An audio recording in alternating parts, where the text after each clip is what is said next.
Mutiara Hikmah Official, menyingkap hikmah di balik sunnah.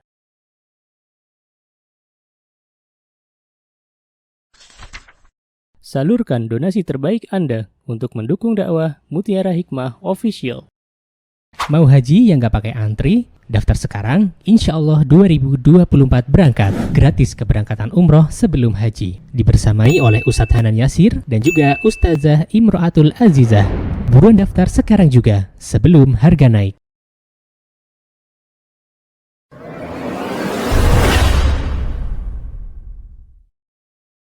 Untuk sesi kedua ini kita akan belajar bersama-sama tentang tips mendidik anak yang dipaparkan oleh Syekh Abdus Salam bin Abdillah As-Sulaiman dalam kitab beliau Tarbiyatul Aulad fi Dhaw'il Kitab was Sunnah. Qala al-muallif rahimahullahu ta'ala, disebutkan oleh pengarang kitab ini di antara tips mendidik anak, dan insyaallah nanti bisa teman-teman lihat di layar, insyaallah sudah dituliskan dalam bentuk bahasa Indonesianya agar lebih mudah untuk dipahami.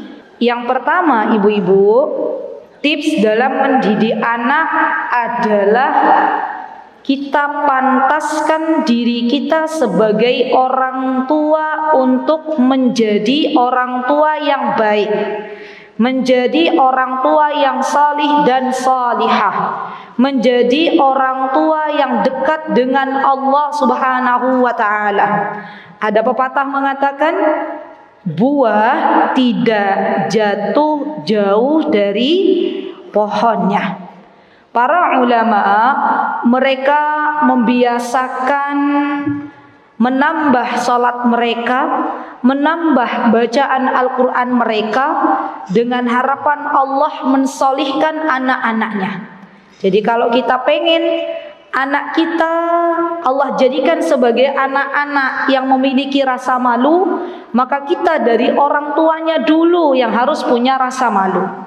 Kalau kita pengen anak-anak kita dijadikan oleh Allah anak-anak yang bisa menjaga dirinya, maka dari kita orang tuanya dulu yang menjaga diri kita dari perbuatan-perbuatan yang dilarang oleh Allah Subhanahu wa ta'ala.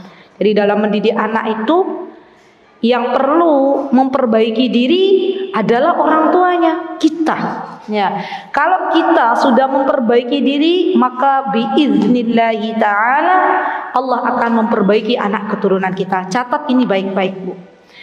Apakah hanya ibu yang memperbaiki diri? Tentunya tidak.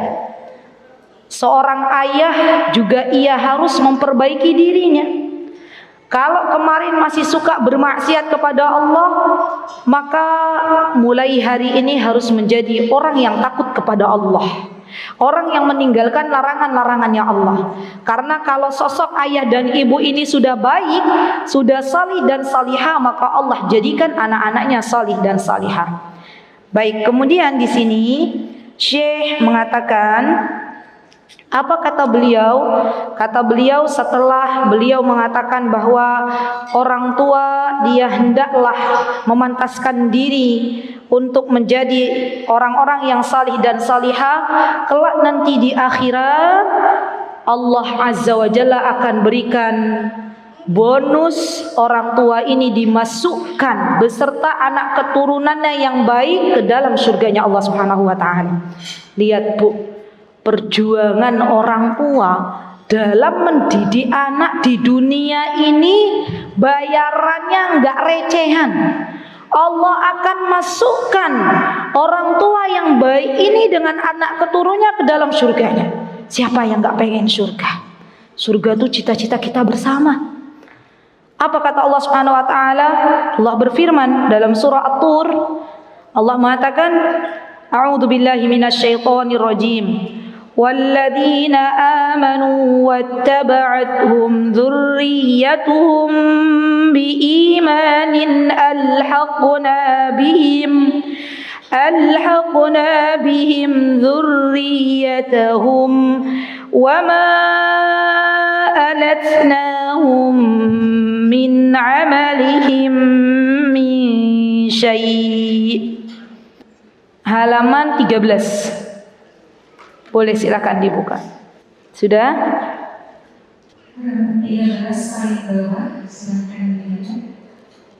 Sampun? Baik. Jadi ibu-ibu, setelah kita belajar bahwa di antara tips mendidik anak-anak kita adalah menjadikan kita sebagai orang tuanya terlebih dahulu baik, maka mulai sekarang yuk bersama-sama tanya diri kita masing-masing.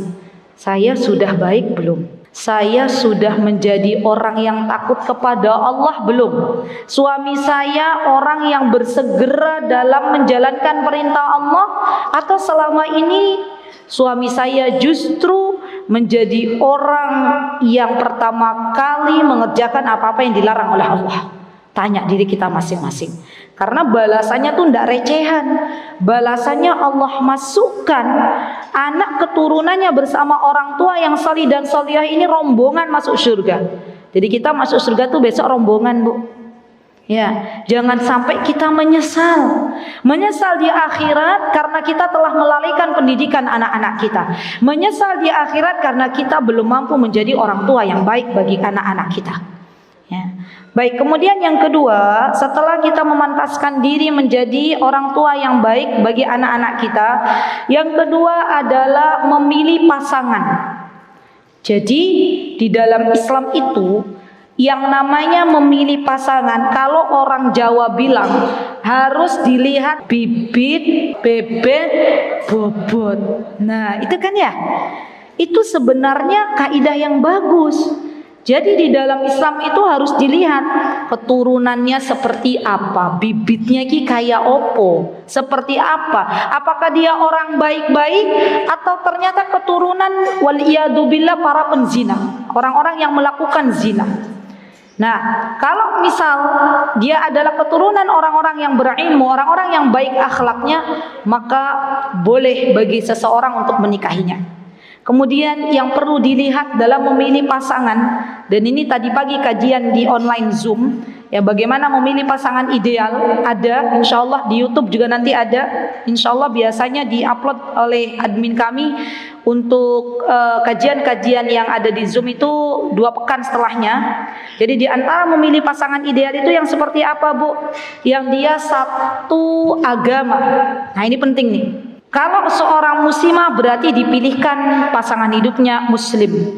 Tidak boleh bagi orang tua memaksa anak gadisnya yang muslimah untuk menikah dengan laki-laki kafir, untuk menikah dengan laki-laki yang non muslim. Kenapa? Karena nanti kasihan anaknya. Ya. Dan perlu diketahui bahwa pasangan ideal itu tidak harus hafal Al-Quran 30 juz. Ya, yang jelas pasangan yang baik itu, pasangan yang ideal itu adalah pasangan yang dia memiliki rasa takut kepada Allah, memiliki akhlak yang baik, memiliki adab yang bagus kepada Allah, kepada Rasulnya, dan kepada sesama hamba Allah. Catat baik-baik.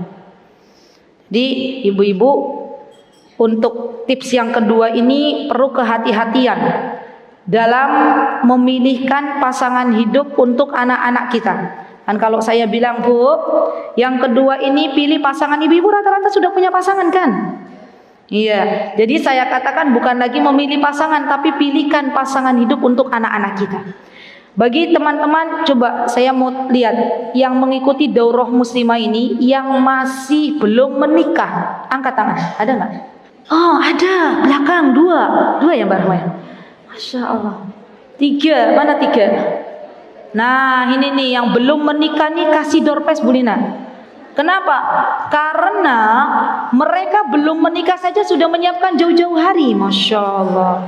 Jadi besok mbak-mbak, kalau mau milih pasangan itu bukan karena tampannya, bukan karena hartanya, bukan karena strata sosialnya, bukan karena pengen memperbaiki keturunan yang hidungnya tadinya rada masuk ke dalam, pengen nanti anaknya hidungnya rada mancung, bukan. Tapi karena Allah. Catat baik-baik. Yang ketiga, ya, di sini Syekh menyebutkan di antara tips yang ketiga, ini panjang nanti penjelasannya. Syekh menyebutkan adanya dianjurkan untuk membaca doa ketika suami istri ingin berhubungan. berhubungan badan maksudnya. Dan doa ini harus diucapkan oleh suami dan istrinya, bukan hanya suaminya saja atau istrinya saja, bukan, tapi kedua-duanya harus baca doa, ya. Jadi ingat bahwa Islam itu adalah agama yang mengatur segala sendi kehidupan. Sampai masalah urusan berhubungan suami istri pun diatur sedemikian rupa. Berdoa dulu. Kenapa teman-teman kita dianjurkan berdoa dulu? Coba kalau kita pikir kenapa kok ada doa sebelum berhubungan? Karena Allah itu menjadikan hubungan badan antara suami istri itu ibadah.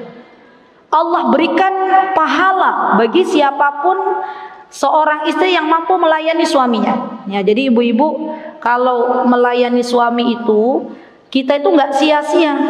Bahkan seorang istri yang tidak melayani suaminya dilaknat oleh malaikat. Dan ini merupakan ibadah. Yang keempat tipsnya adalah, nah ini mulai nih Syekh setelah ia memilih pasangan hidup, kemudian ia berdoa sebelum berhubungan suami istri. Yang keempat adalah hendaklah seorang ibu memperhatikan masa kehamilannya. Siapa di sini yang lagi hamil? Angkat tangan. Pak Rahma, Masya Allah. Ada lagi? 1, 2. Baik. Tolong diingat-ingat pesan saya. Bagi teman-teman yang sedang hamil atau bagi teman-teman yang belum hamil, saya doakan semoga Allah Azza wa Jalla memberikan keturunan dan memberikan rasa bagaimana hamil itu sesungguhnya. Bagi yang saat ini sedang hamil, jangan buang-buang waktu. Masa menunggu untuk melahirkan itu bisa diperbanyak untuk beramal soleh. Kalau orang barat, mereka pengen punya anak cerdas, mereka menghabiskan waktunya untuk mengerjakan soal matematika. Kita sebagai umat Islam ketika hamil anak kita, maka banyak-banyak baca Al-Quran, banyak-banyak kita berdoa kepada Allah, banyak-banyak menghadiri majelis ilmu. Jadi sejatinya ibu-ibu yang namanya orang hamil itu bukan mager. Kalau kita orang hamil kan rata-rata pada mager ya. Harusnya ada sekolah nih. Di Surabaya itu harus ada sebenarnya. Sekolah ibu hamil. Sudah ada belum? Mbak Rahman nanti buat. Ya. Sekolah ibu hamil. Kenapa? Karena kalau orang hamil dengan orang hamil ketemu, pasti nanti semangat ya ngobrol tentang bagaimana kehamilannya. Di situ bisa dibuat sebuah challenge, sebuah tantangan. Seorang ibu hamil diberikan tugas membaca Al-Quran. Saya punya kisah ini kisah nyata. Ada seorang syekh dan syekhah yang mereka memiliki sebuah tujuan sebelum menikah, sebuah visi yang mana mereka ingin memiliki anak-anak penghafal Al-Quran di usia 5 tahun sudah hafal 30 juz. Masya Allah ya Bu. Coba tanya diri sendiri. Yang kita hafal dari Al-Quran tuh 30 juz nopo juz 30. Ini suami istri dari sebelum menikah tuh punya keinginan. Ya. Apa keinginannya? Besok anak-anak kita sebelum usia 5 tahun harus sudah hafal 30 juz. Bu, yang namanya mau pilih pasangan hidup tuh harusnya sebelum menikah itu kita harus sudah menyamakan visi misinya apa nanti. Mau dibawa kemana nih keluarga? Nah, Syekhah ini ketika ia memiliki tujuan ingin menjadikan anak-anaknya sebelum 5 tahun hafal 30 juz, dan saya pernah berjumpa dengan beliau, pertama di Bogor, kedua di Malang, dan saya ngobrol langsung dengan Syekhah, walillahilham. Beliau berkata, saya tanya apa tipsnya? Kata beliau, tolong dengarkan baik-baik ibu-ibu. Kata beliau, selama saya hamil, baik itu anak 1, anak 2, anak 3, anak ke-1, anak kedua, anak ketiga. Beliau punya anak 3, laki-laki, perempuan. Ketiga-tiganya hafal Al-Quran sebelum usia 5 tahun. Kata beliau, selama aku hamil, saya membiasakan membaca Al-Quran setiap hari 5 juz. Kalau ibu-ibu yang hari ini membaca Al-Quran 1 juz per hari, bersyukur kepada Allah, tambah lagi. Berarti 5 juz itu ibu-ibu sekali hatam berapa hari itu? 1 pekan ya. Dan walillahilham, karena anak yang ada di dalam kandungan sudah sering mendengarkan ibunya ngaji, mendengarkan suara lantunan Al-Quran, bacaan Al-Quran dari ibunya ketika ibunya hamil, maka itu sudah ada di memorinya atas izin Allah. Dan ketika dia lahir usia 3 tahun, kata Syekhoh, mulai dikenalkan dengan talqin Al-Quran. Dan 1,5 tahun, membutuhkan waktu 1,5 tahun. Rata-rata anaknya di usia 4,5 tahun sudah selesai 30 juz. Walillahilham, selesai 30 juz. Anak pertama beliau saat ini di usianya belasan tahun sudah menjadi dosen, sudah mengajar. Jadi ini kadang muridnya lebih sepuh, ya. Masya Allah. Jadi orang yang mendidik anaknya dengan Al-Quran, maka Allah akan muliakan ia dan orang tuanya. Titipkan anak-anak kita kepada Al-Quran, kata Imam Syafi'i. Wahai orang tua, didiklah anak-anak kalian dengan Al-Quran, ya, agar Allah memuliakan kalian di dunia dan di akhirat. Siap ibu-ibu kalau hamil lagi? Insya Allah. Berapa juz tadi yang dibaca? 5 juz. Lah gimana Ustazah 5 juz itu? Bismillah. Minta tolong sama Allah. Ya, baik. Kemudian untuk ibu-ibu yang sedang hamil, tolong perhatikan kata Syekh di sini. Insya Allah di sini ibu-ibu sudah nggak ada lagi nih yang merokok gitu. Insya Allah nggak ada. Tolong diperhatikan asupan makanan. Ini juga penting nih. Jadi yang namanya asupan makanan ibu hamil itu bukan untuk dirinya saja, tetapi untuk janin juga. Masya Allah. Jadi harus bagus makanannya, harus bagus dalam memperhatikan di masa-masa kehamilan. Masya Allah. Baik. Kemudian yang keberapa ibu-ibu? Yang kelima. Baik. Yang kelima, setelah hamil selesai, kemudian melahirkan. Nggih mboten? Nah, apa yang harus dilakukan ketika melahirkan? Maka kata Syekh, yang harus pertama kali dilakukan oleh orang tua ketika bayinya lahir ke dunia ini, maka dia harus sujud syukur. Nah, yang kelima ini, dia bersyukur kepada Allah atas kelahiran seorang anak. Jadi orang tua tuh harusnya paham, oh ini rizki yang sangat luar biasa. Anak lahir oe, ya bapaknya sujud syukur. Ya, kalau ibunya kan habis melahirkan gimana mau sujud syukur? Ya. Siapa yang mau sujud syukur? Pasangannya. Alhamdulillah, alhamdulillah, istriku telah melahirkan. Alhamdulillah, hari ini saya sudah menjadi seorang ayah. Ya, Masya Allah. Ya, baik. Setelah sujud syukur, ya baru kemudian kata Syekh di sini, seorang ayah ia mulai yang namanya memberikan nama di hari ke-7. Ya, memberikan nama di hari ke-7, tasmiyatul maulud. Ya. Dan ibu-ibu yang namanya pemberian nama itu harus didasari dengan ilmu. Ya, ibu, di dalam Islam itu ada kaidah, ini bukan dari hadis, bukan dari Al-Quran, tapi dari orang Arab. Ya, orang Arab ini bilang likulli ismin huwa nasibuh. Setiap nama itu punya nasibnya masing-masing. Kalau ibu-ibu menamakan anaknya dengan nama para nabi, misalnya anaknya laki-laki diberikan nama Muhammad, harapannya apa? Agar anaknya bisa meneladani Rasulullah SAW, bisa menjadi seperti Rasulullah SAW dalam berakhlak. Atau yang perempuan punya anak dinamai dengan Khadijah. Kenapa pengen punya anak namanya Khadijah? Pengen seperti Khadijah, istrinya Rasulullah SAW, yang setia menemani Rasulullah SAW sampai akhir hidupnya, sampai beliau dipanggil oleh Allah Subhanahu Wa Taala, sampai Khadijah dipanggil oleh Allah, baru kemudian ia berpisah dengan Rasulullah SAW. Ya.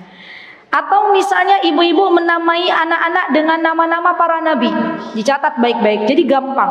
Kalau mau namain anak, jangan cari nama artis. Jangan cari nama pemain sepak bola. Saya pernah dengar ada orang saking bingungnya namain anak, namanya nama. Namanya siapa? Di KTP-nya nama. Nama. Ini repot kalau lagi berurusan sama polisi. Polisi tanya namanya siapa Pak? Nama. Namanya siapa Pak? Nama. Dikiranya mainan, padahal memang namanya nama. Itu ibu, orang tua yang bingung namain anak. Di tempat kita itu ada juga yang menamai anak sesuai bulan kelahiran. Lahir bulan Agustus, dinamain anaknya Agustina. Ya biasanya gitu ya. Ada di sini Agustina. Ya, ada. Ya, biasanya lahirnya Agustus itu. Atau lahir di bulan Idul Fitri, Syawal, pas waktu malam takbiran, namanya Fitri. Ya. Ada juga yang lahir pas kentongan asar, namanya asar. Nah, itu ada. Jadi dalam pemberian nama orang tua itu harus mikir, kira-kira anakku ini nanti pengen jadi orang seperti apa. Dan ada dua nama ibu-ibu yang dicintai oleh Allah Subhanahu wa taala. Di sini disebutkan apa nama yang dicintai oleh Allah Subhanahu wa taala, yaitu Abdullah dan Abdurrahman. Ya. Nah, di sini disebutkan oleh Syekh, tasammu bi ismil anbiya. Lihat ibu-ibu. Namailah anak-anak kalian dengan nama para nabi. Ya, halaman 23. Misalnya apa? Namai anaknya dengan Ibrahim. Menamakan anak dengan Ismail. Menamakan anak dengan Yahya, itu boleh. Atau menamakan anak dengan Abdullah dan Abdurrahman. Dan orang Indonesia mohon dengan sangat, kalau ada anak kawan kita namanya Abdullah, itu kan udah pendek, tolong jangan dipanggilnya Dul, atau dipanggilnya Rahman, nggak boleh. Rahman itu adalah namanya Allah. Maka kalau anak namanya Abdurrahman, panggil Abdurrahman. Orang Indonesia itu sukanya nyingkat-nyingkat nama. Ya, baik. Dan di sini besok nih Bu, hari kiamat, ya masih di halaman 23, kita nih akan dipanggil oleh Allah di hari kiamat dengan nama-nama kita di dunia.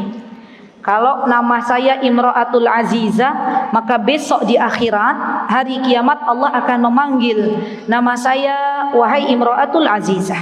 Ya, semuanya akan dipanggil. Dan kasihan anak kita kalau namanya nggak bagus, ya maka bagaimana nanti dapat panggilan yang nggak bagus. Jadi pikir dulu ketika kita akan memberikan nama kepada anak-anak kita. Baik, setelah kita memberikan nama, maka selanjutnya adalah aqiqah. Nah, ini penting juga nih ibu-ibu nih. Ustazah, aqiqah itu seperti apa? Aqiqah itu ya adalah menyembelih hewan. Yang dimaksud dengan hewan di sini adalah menyembelih syah. Syah itu adalah kambing, ya. Kalau punya anak laki-laki menyembelih kambingnya 2, syatan. Kalau anaknya jariah perempuan nyembelih kambingnya 1. Dan ibu-ibu gini loh. Kalau kita punya niat yang baik dari masa kehamilan, suami istri itu udah niat, ya Allah saya besok nanti kalau punya anak mau tak akikoin. Nah, maka harusnya ikhtiar nabung untuk bisa nyembeli hewan untuk akikoh. Dan saya yakin ketika kita sudah punya niat baik, maka Allah yang akan menyempurnakan. Allah yang akan menyempurnakan. Jadi harus ada ikhtiar dulu, kita nabung. Gak semua orang itu mampu membeli 2 kambing langsung. Ya, dan Allah Azza wa Jalla yang akan menyempurnakan. Saya dulu ingat betul waktu kami masih belajar di Timur Tengah, ya. Walillahilham, anak saya yang pertama lahir di sana. Dan kami, ibu-ibu tahu dulu waktu kami belajar itu kita satu satu kepala keluarga itu diberikan beasiswa 1 bulan 500.000. 500.000 cukup nggak cukup? Harus cukup. Ya. Walillahilham. Dan saya bersyukur kepada Allah karena kami punya niat pengen akikoin anak kami di negeri orang nan jauh di sana. Maka kita minta kepada Allah semoga Allah memampukan untuk akikoh. Alhamdulillah lahirlah bayi yang kita beri nama Aisyah. Kemudian saatnya tiba akikoh, walillahilham, hewan itu kebeli. Dan yang mengurusi hewan akikoh atau kambing akikoh anak kami, saya masih ingat betul waktu itu anak Yaman usianya kelas 3 SD. Bisa nyembelih Bu. Yang disembelih bukan anak ayam, bukan. Yang disembelih oleh anak kelas 3 SD orang Yaman tuh kambing sendirian. Orang Indonesia nyembelih kambing berapa orang? Ada yang megang kakinya, ada yang megang telinganya. Dia sendiri nyembelih. Dan ngulitin juga sendiri. Coba lihat bagaimana orang-orang Timur Tengah itu mendidik anaknya, baik yang laki-laki atau perempuan, sudah siap menjadi ayah dari sejak mereka masih kecil. Sudah siap menjadi seorang ibu dari mereka masih kecil. Maka ini yang perlu kita ikuti ya. Jadi ada, masya Allah, adab-adab yang baik dari mereka. Baik, kemudian setelah akikah ibu-ibu, dengan 1 kambing untuk anak perempuan, dengan 2 kambing untuk anak laki-laki, maka kemudian selanjutnya seorang ibu ia memberikan hak kepada anaknya di masa-masa menyusui. Masa-masa menyusui ini di dalam Islam diatur kurang lebih masanya sanatain, 2 tahun. Ya. 2 tahun, dan ada di dalam surah Al-Baqarah, ini halaman 27. Apa yang disebutkan oleh Allah Subhanahu wa taala? Allah menyebutkan wal walidatu yurdi'na auladahunna haulaini kamilain liman arada an yutimma ar-radha'ah. Coba lihat, siapa yang memerintahkan kita untuk menyusui anak-anak kita, ibu-ibu? Siapa? Coba jawab, siapa? Allah. Anak-anak kita punya hak untuk diberikan susu manusia, bukan susu hewan. Ya. Tapi kadang ada seorang ibu yang dia nggak mau ambil pusing. Ada seorang ibu yang nggak mau berlelah-lelah dalam menyusui. Ambil cara instan, anaknya dikasih susu formula, anaknya dikasih susu hewan. Padahal nggak ada ceritanya hewan lahir minum susu manusia. Ada nggak ceritanya hewan lahir minum susu manusia? Nggak ada. Tapi manusia lahir banyak yang minum susu hewan. Jadi ibu-ibu tolong diperhatikan. Ketika hamil, persiapkan diri. Ya Allah, banyak berdoa lagi. Ya Allah, semoga pada waktu saya menyusui air susuku keluar. Gitu loh. Banyak. Dan masya Allah ibu-ibu, setiap tetesan air susu yang kita berikan kepada anak-anak kita itu terhitung sedekah di hadapan Allah Subhanahu wa taala. Jangan kita menyepelekan dalam proses menyusui anak-anak kita. Dan ketika seorang ibu menyusui anaknya, itu juga masuk dalam kelekatan ibu dan anak. Ada bonding di antara mereka. Beda anak-anak yang diberikan ASI eksklusif dengan anak-anak yang dari kecil nggak diberikan ASI, itu beda banget. Ya, jadi ibu-ibu mulai sekarang bismillah, yang mau hamil atau yang sedang hamil berdoa sama Allah, semoga nanti ketika masa menyusui Allah mampukan untuk bisa menyusui anak-anak kita. Baik. Kemudian di sini tips yang selanjutnya setelah menyusui, ini ibu-ibu tolong, ini ada doa-doa para nabi. Dibuka di halaman 28 dan 29. Boleh sekarang dibuka, dioret-oret boleh. Yang pertama dihafalkan doanya ibu-ibu, surah Al-Furqan ayat 74. Rabbana hablana min azwajina wa dzurriyyatina qurrata a'yun waj'alna lil muttaqina imama. Itu doa pertama, cara doain anak-anak. Yang kedua, surah Ibrahim ayat 35. Wajnubni wa baniya an na'budal asnam. Pun itu ada ya. Terus halaman selanjutnya 29. Ya boleh di stabilo, boleh di garis bawahi boleh. Nah ini penting banget nih. Doa yang diajarkan biar anak-anak kita itu cinta salat. Banyak doa ini Bu. Rabbi ja'alni muqimas salati wa min dzurriyyati. Ya, bagi ibu-ibu yang anaknya kalau pas adzan berkumandang masih bengok-bengok, ya bilang ke anaknya, "Nak, salat. Nak, oprek salat," gitu ya. Banyak doa ini. Dan ada beberapa ibu di Yogyakarta saya berikan tips, ya curhat, anaknya susah sholat. Saya bilang, doanya dikencengin nih, doa Rabbi ja'alni muqimas shalah. Walillahil hamd. Ya, beberapa bulan kemudian datang walillahil hamd, ustazah anak saya sekarang rajin salat. Masya Allah. Itu semua atas pertolongan dari Allah. Doa Rabbi ja'alni muqimas shalah. Kemudian doa yang selanjutnya adalah Rabbi habli min ladunka dzurriyyatan thayyibah. Tidak dari hunalika, oke. Rabbi habli min ladunka dzurriyyatan thayyibah. Kemudian doa yang selanjutnya, nah ini doa di surah Al-Ahqaf ayat 15. Ini doa yang harusnya dikencengin bagi ibu-ibu yang mau usianya 40 tahun atau sudah 40 tahun atau lebih dari 40 tahun. Tolong, saya pengen tahu ibu-ibu yang hadir nih dari sekian banyak jamaah yang usianya di atas 35, angkat tangan. Di atas 35. Oke, Masya Allah. Apakah sudah hafal doa surah Al-Ahqaf ini atau belum? Belum. Boleh sekarang digarisbawahi, nanti PR di rumah dihafalkan. Gak harus dihafalkan, dibaca sering-sering, nanti hafal sendiri atas izin Allah. Apa doanya? Doanya ini. Rabbi auzi'ni an ashkura ni'mataka allati an'amta alayya wa ala walidayya wa an a'mala salihan tardah wa aslih li fi dhurriyyati inni tubtu ilaika wa inni minal muslimin. Yang usianya sudah di atas 50 tahun, itu doanya bukan lagi minta dunia, tapi doanya minta kebaikan untuk anak cucu. Doanya minta sama Allah diberikan maksimal dalam beramal solih sebagai bekal untuk akhirat nanti.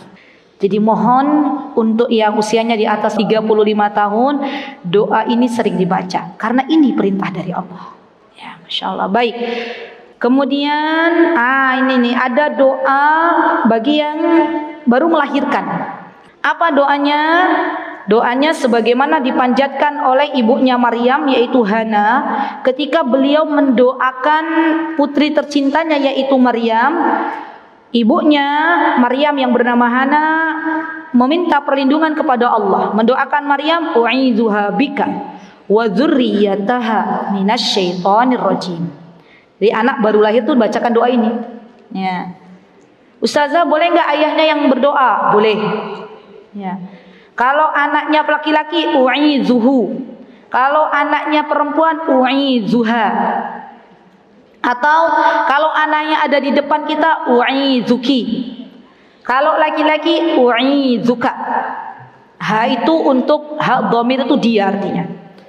Ya, alhamdulillah. Baik. Dan ini ibu-ibu di antara doa yang diajarkan oleh Rasulullah SAW. Nih, ibu-ibu tolong di stabilo boleh Mbak. Kalau punya anak mau sekolah atau mau menuntut ilmu keluar rumah, biar kita tenang, nggak ada yang mengganggu, tolong anak-anaknya didoakan. Jadi kan kalau selama ini ibu-ibu kita itu kalau anak-anak kita mau sekolah, apa sih yang sering kita lakukan? Salaman, gitu kan ya? Salaman, nyiapin bekal. Tapi kadang kita lupa tuh mendoakan. Ternyata Rasulullah SAW mendoakan Hasan dan Husain. Apa doanya? U'izukuma bikalimatillahi tammah min kulli syaitonin wahamah wa min kulli ainin lamah. Nanti ibu-ibu, karena ini dua orang yang didoakan Rasulullah, Hasan dan Husain, maka domirnya huma. Kalau ibu punya anak perempuan, domirnya u'izuki. Ki. Kalau pengen doain anak laki-laki, u'izuka.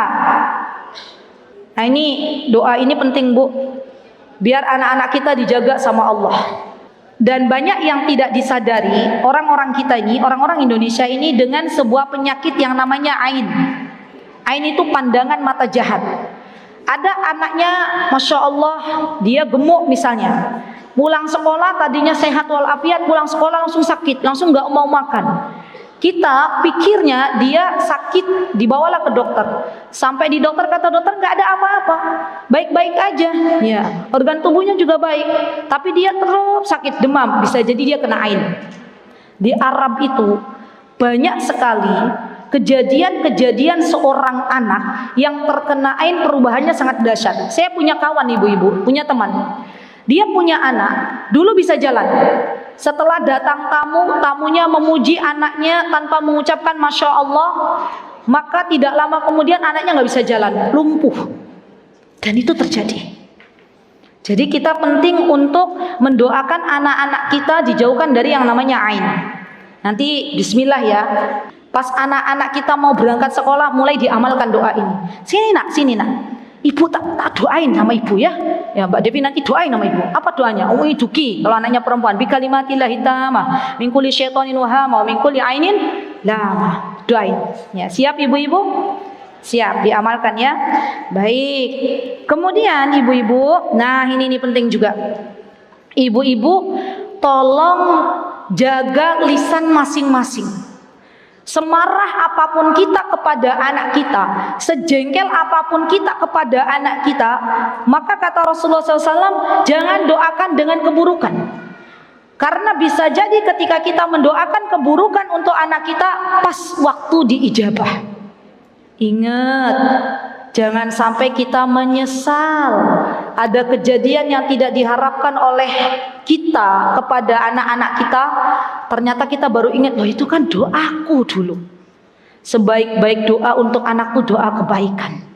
Kalau ada anak yang ngeselin hati kita, maka yang harus kita lakukan bukan mendoakan keburukan, bukan Bu. Yang mesti kita doakan adalah semoga Allah berikan hidayah untuk anak kita. Semoga Allah sabarkan kita. Ya Allah, ibu tuh butuh perjuangan. Jadi ibu tuh butuh perjuangan, termasuk ngerem lisan. Ya, jangan sampai doa keburukan terucap dari lisan-lisan kita. Tidak ada yang baik sama sekali kalau doa keburukan sampai terucap. Doakan anak kita, semoga Allah berikan hidayah, semoga Allah salihkan. Baik. Kemudian setelah banyak-banyak didoakan, maka di sini ada masanya. Nah, ini masa tufula. Tufula itu masa-masa anak-anak. Tadi kan sudah masa radha'ah, menyusui. Ya sudah. Kemudian masa anak-anak sekarang sudah mulai diajarkan. Apa yang pertama kali diajarkan? Pondasi apa? Pondasi tauhid, pondasi iman. Saya sering berpesan kepada orang tua yang punya anak-anak di masa-masa dia setelah menyusui, berarti 2 tahun ke atas, tolong pondasi yang pertama kali ditanamkan adalah masalah tauhid, masalah iman. Maksudnya seperti apa? Anak-anak dikenalkan dengan Allah. Bawa anak-anak kita keluar rumah, lihatkan dengan alam semesta, katakan kepada anak kita, nak, gunung ini yang menciptakan Allah, nak, laut ini yang menciptakan Allah. Kalau kita memberi sesuatu kepada anak-anak kita, katakan kepada anak kita, nak, ini dari Allah. Dari siapa Bu? Allah. Tanamkan bahwa Allah tuh baik banget dalam kehidupan. Coba kita tuh kadang gini ya Bu, anak-anak usia di bawah 6 tahun itu kadang ada orang tua yang terlalu ngegas. Anak-anak di bawah 6 tahun diajarkan 3 bahasa asing sekaligus. Di tempat kami di sekolah Alam Tahfiz Unggulan tuh kami pernah ada satu murid, ibu bapaknya dokter. Ya, pas masuk dia campur-campur, yuk bahasa Inggris, yuk bahasa Mandarin, yuk bahasa Indonesia. Kadang dia bilang, "Dad, no, bahasa Inggris." Sampai akhirnya bingung, bahasa Indonesianya belum kuat, bahasa ibunya belum kuat, sudah diajarkan bahasa-bahasa asing. Padahal fokus anak-anak usia balita itu adalah iman. Ajarkan tauhid ini. Katakan bahwa kalau minta tolong sama Allah. Kalau kamu meminta sesuatu, fas'alillah, minta kepada Allah. Bu, sepatuku udah rusak, gitu misalnya. Yo, kalau sudah rusak, sudah minta belum sama Allah? Minta dulu sama Allah, doa. Pernah nggak kita ngajarin begitu? Apa kita tipe orang tua, Bu, sepatuku rusak, yuk ke toko sepatu. Ayo, ibu-ibu yang mana? Yang pertama apa yang kedua? Tipe yang mana? Atau kalau zaman sekarang, Bu, sepatuku rusak. Sebentar, mana HP? Ibu belikan online. Kira-kira kita tipe orang tua yang doa dulu, nak minta sama Allah, atau kita langsung instan tak belikan sepatu? Yang mana ibu-ibu? Rata-rata yang kedua. Jadi nanti pulang ke rumah, ibu-ibu mulai membiasakan anak-anaknya kalau mau minta sesuatu minta dulu kepada Allah. Nah, ini mungkin belum terbiasa ibu-ibu, tapi harus dibiasakan. Ya. Dan ibu-ibu tahu, anak-anak itu adalah fitrahnya itu cepat menyerap apa yang diajarkan oleh orang dewasa. Di dalam menanamkan tauhid ini perlu banget agar besok ketika dia mukallaf, ketika ada saatnya ia sudah dibebankan syariat, maka biidnillahi ta'ala ia akan mudah untuk menjalankannya karena paham dia harus bersyukur kepada Allah atas kebaikan yang Allah berikan kepadanya. Ini penting banget menanamkan tauhid kepada anak-anak. Dan ini pembahasannya ibu-ibu harus satu sesi kajian sebenarnya. Ya, menanamkan iman. Baik, kemudian yang selanjutnya ibu-ibu di halaman 31, apa yang harus kita lakukan dalam mendidik anak-anak? Ingat, yang harus kita lakukan setelah kita menanamkan iman, maka kita ajarkan adab. Oh, ini penting banget, ya Allah. Bahkan sebagian ulama menyebutkan adab itu harus didahulukan sebelum ilmu. Jadi anak-anak kita jangan sampai pintar dalam segi akademik tapi nggak beradab, nggak tahu bagaimana memuliakan orang yang lebih besar, nggak tahu bagaimana menyayangi adik-adiknya yang lebih kecil. Coba kalau adab ini dipakai anak-anak kita di sekolah, insya Allah tidak ada yang namanya pembulian. Yang ada saling memuliakan, yang kecil memuliakan yang besar menyayangi yang kecil. Ini adab, bagian dari adab. Masya Allah. Dan bagaimana kita mau mengajarkan adab kalau kita pun nggak berilmu tentang adab? Jadi tolong ibu-ibu belajar adab, terutama ya biasakan anak-anak kita. Kalau saya membiasakan anak-anak di tempat kami itu, anak-anak kecil kalau dikasih orang ucapkan terima kasih, itu adab. Ya. Pernah waktu itu di tempat kami anak-anak tuh dikasih ayo sama temannya bilang jazakallahu khair karena masih kecil-kecil pelo-pelo gitu, jazakallahu khair gitu kan belum jelas. Ya udah bilang terima kasih dulu aja. Yang penting tahu dia berterima kasih. Ajarkan anak untuk memaafkan. Ya. Ini diantara adab yang harus kita tanamkan. Ajarkan anak kalau mau minta tolong bilang, mau minta tolong ya Bu, boleh nggak minta tolong? Nah ini karakter-karakter baik. 3 ini dibiasakan kepada anak-anak kita. Orang yang belum bisa berterima kasih kepada sesama hamba Allah, maka kemungkinan kecil ya dia mampu bersyukur kepada Allah Subhanahu wa taala. Siapa yang mengajarkan ini? Kalau di sekolahnya nggak diajarkan, yang mengajarkan ibunya. Karena kita adalah madrasah pertama bagi anak-anak kita. Ya, baik. Selanjutnya di antara tugas kita ibu-ibu adalah menemani buah hati kita dengan kelembutan. Wah, ini penting banget nih. Bagi teman-teman yang belum bisa lembut kepada anak-anak, maka saatnya kita lembut kepada anak-anak. Tadi yang saya bilang bahwa usia 10 tahun itu dipukul kalau belum sholat, pukulan yang dimaksud bukan pukulan dalam rangka membenci, bukan, tapi dalam rangka mendidik. Jadi sesuatu yang dari hati akan sampai ke hati. Cobalah untuk menasehati anak-anak kita dari hati kita, Bu. Banyak ibu-ibu yang curhat, sudah menasihati anaknya setiap hari, sudah menasihati anaknya bukan hanya 1-2 kali, sering Ustazah, tapi anak saya belum berubah. Ingat, evaluasi apakah nasihat yang diberikan itu dari hati atau sekedar dari mulut. Apakah kita sudah berlemah lembut berkasih sayang kepada anak kita ketika mendidik anak-anak, atau kita tidak atau belum memberikan kasih sayangnya dengan tulus. Dan ingat bahwa hidayah itu adalah milik Allah Subhanahu wa taala. Baik. Kemudian teman-teman, di antara yang harus kita berikan kepada anak-anak di halaman 33. Tolong dilihat semuanya. Anak-anak itu punya hak untuk bermain. Nah, ini penting banget ini ya. Dan saya ingin memberitahukan bagi teman-teman bahwa ada 3 hal yang tidak ditolak oleh anak-anak kita. Apa itu? Bermain, berkisah, dan hadiah. Gak ada anak-anak itu yang, kecuali Imam Nawawi. Imam Nawawi suruh bermain tidak mau, maunya belajar. Tapi rata-rata anak-anak kita kaum muslimin kalau mau bermain seneng apa seneng, Bu? Seneng. Anak saya pas ketika di rumah itu kalau lagi main layang-layang, kalau nggak diingatkan untuk masuk, ya terus main layang-layang.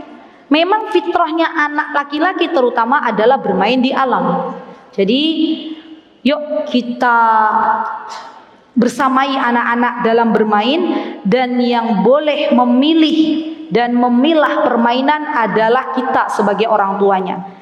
Pilih permainan yang tidak banyak mengandung madarat. Jangan berikan anak-anak kita permainan yang instan. Apa contohnya permainan yang instan? Games. Itu permainan yang instan.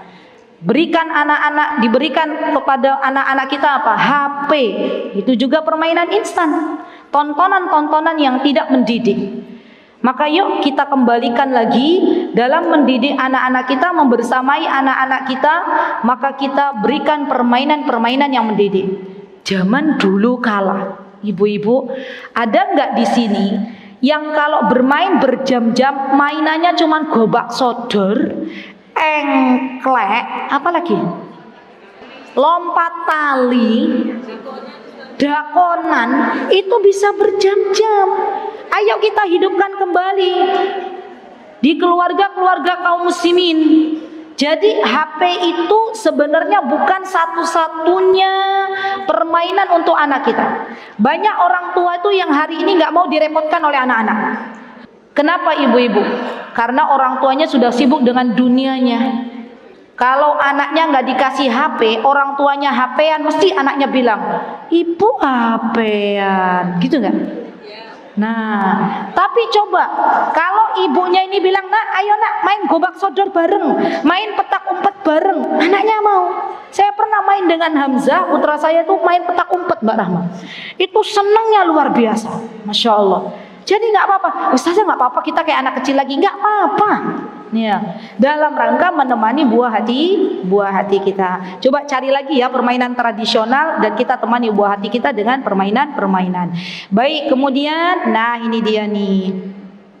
Biasakan dalam rumah tangga kaum muslimin ya, halaman 35. Ini kan tadi saya sudah bilang, insya Allah kita mau ngebut. Ini ngebut banget nggak?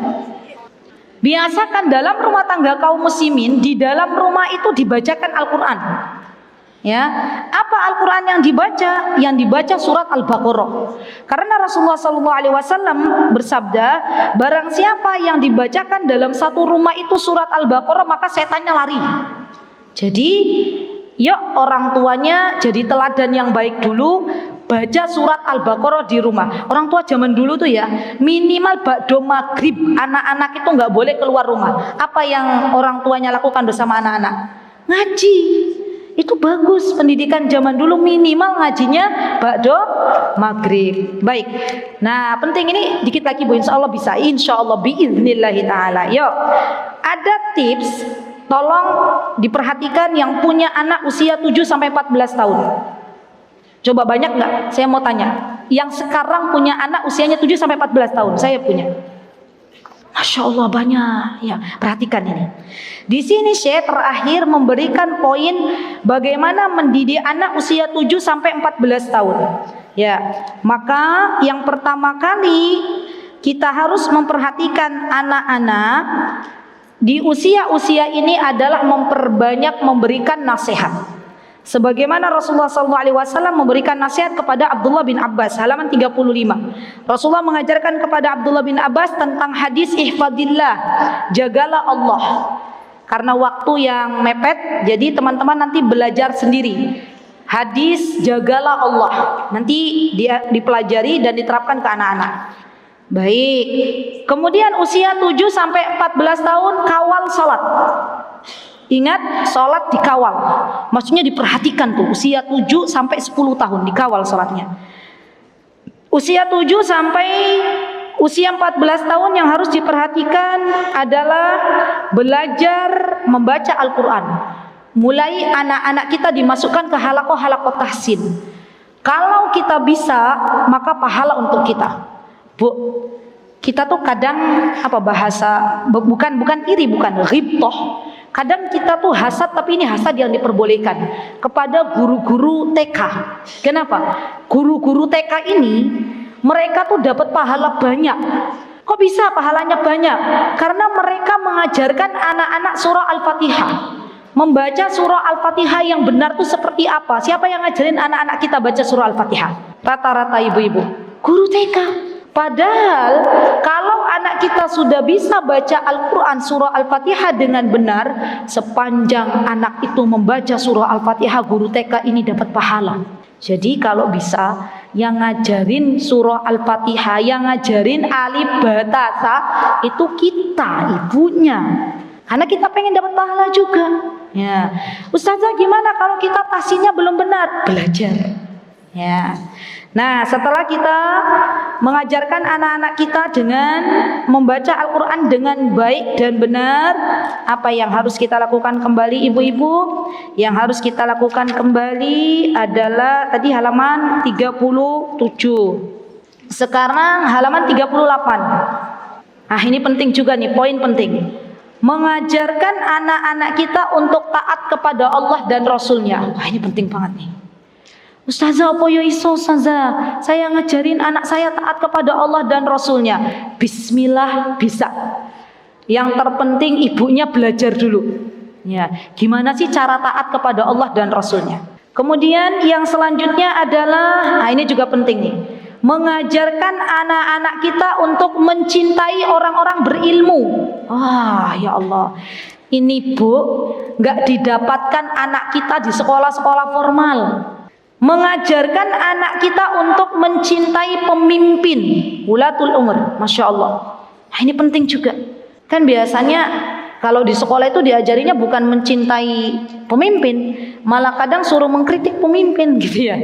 Dan ini kita ajarkan, nak, yang namanya pemimpin itu kan manusia, kadang berbuat salah. Kalau ada kesalahan dalam pemimpin, yang perlu kita lakukan bukan kita menjelek-jelekkan, tapi doakan, dinasehati. Gitu ya ibu-ibu ya. Baik, selanjutnya nah sampai Syekh mengatakan halaman 41 nih. Ada perkataannya Syekh Fauzan. Syekh Fauzan mengatakan wal kalamu fi ulatil umuri minal ghibati wan namimah wa huwa min asyaddil muharramati ba'da syirk. Lihat, kata Syekh Fauzan, bukan kata saya, kata beliau. Yang namanya ngomongin pemimpin di belakang, ghibah, itu sesuatu yang dilarang di dalam agama kita. Bu, kadang kita orang tua sadar atau tidak sadar banyak nggak yang ngomongin pemimpin keburukannya? Banyak. Anak-anak meniru-niru. Di sekolah ributnya bukan ujian lagi tapi pemimpin. Ya, karena dengar dari orang tuanya. Baik. Kemudian di sini, nah ini bagus banget nih, halaman 41. Tolong diperhatikan, ini bagus. Dari Abdullah bin Abbas. Berarti Abdullah bin Abbas anaknya Abbas. Abbas ini adalah pamannya Rasulullah SAW. Rasulullah SAW bersabda, barang siapa yang melihat pemimpin yang dia berbuat sesuatu yang kita benci, pemimpinnya nggak solih, ya, maka kata Rasulullah SAW, falyasbir, kita diajak untuk bersabar. Subhanallah. Kenapa? Karena kita ketika memisahkan diri dari jamaah dan ketika kita sudah mulai mengacuhkan pemimpin, mendemo pemimpin misalnya, maka ini nanti ada kerusakan di dalamnya. Bu, di Yaman itu pernah terjadi tahun 2011, Mbak. Waktu kami pulang kan 2010. Pemimpin yang sedang memimpin kala itu di Yaman dilengsarkan. Banyak orang akhirnya mendemo ini dan melengsarkan pemimpin. Yang terjadi apa, Bu? Peperangan. Dan kalau sudah perang, yang terjadi kelaparan di mana-mana. Bahan makanan di stop, nggak ada bahan bakar. Sampai saya berjumpa dengan kawan saya yang sekarang dosen di sebuah universitas di Yogyakarta. Sejak peperangan itu dia ke Indonesia. Dia bawa anak. Anaknya bilang kepada anak saya, Aisyah tahu nggak? Di waktu itu saya lagi belajar. Kata anak Yaman ini, lagi belajar, Bu, tiba-tiba bom datang, bubar barisan, gak ada lagi pembelajaran. Coba lihat dampak efek dari tidak taatnya kita kepada pemimpin itu jauh lebih besar. Baik, kemudian, nah ini penting juga nih, halaman 42. Nah, hendaklah orang tua dia bisa memilah dan memilih sekolah terbaik untuk anak-anaknya. Dan sekolah terbaik itu bukan gedung yang mewah. Sekolah yang baik itu bukan yang favorit di kelasnya, bukan. Sekolah yang terbaik itu apabila sekolah itu menyediakan guru-guru yang takut kepada Allah. Apabila yang diajarkan di sekolah tersebut tidak bertentangan dengan Al-Quran dan Sunnah. Panduannya adalah Al-Quran dan Sunnah. Ini sekolah yang baik. Coba, ini harusnya satu bab, memilih sekolah. Kemudian halaman 43. Halaman 43, walhamdulillah. Terakhir, Bu. Ya Rabb, lakal hamdu wa lakal syukur. Bagaimana orang tua memilihkan teman untuk anak-anaknya? Boleh kita memilihkan. Nah, biasanya kan anak-anak cerita nih, pulang sekolah cerita. Tadi, Bu, saya berteman dengan ini. Kita boleh. Nah, kalau berteman dengan yang baik-baik ya. Kenapa? Karena sedikit banyak teman anak-anak kita itu mempengaruhi anak-anak kita. Lakal hamdu wa lakal syukur walillahil hamdu alhamdulillahilladzi bi ni'matihi tatimmus shalihat. Kita sudah menyelesaikan satu kitab. Mari kita bersyukur ibu-ibu. Alhamdulillah. Walaupun ngebut kayak jalan tol ya. Walillahil hamdu, selesai. Alhamdulillah. Mutiara Hikmah Official, menyingkap hikmah di balik sunnah.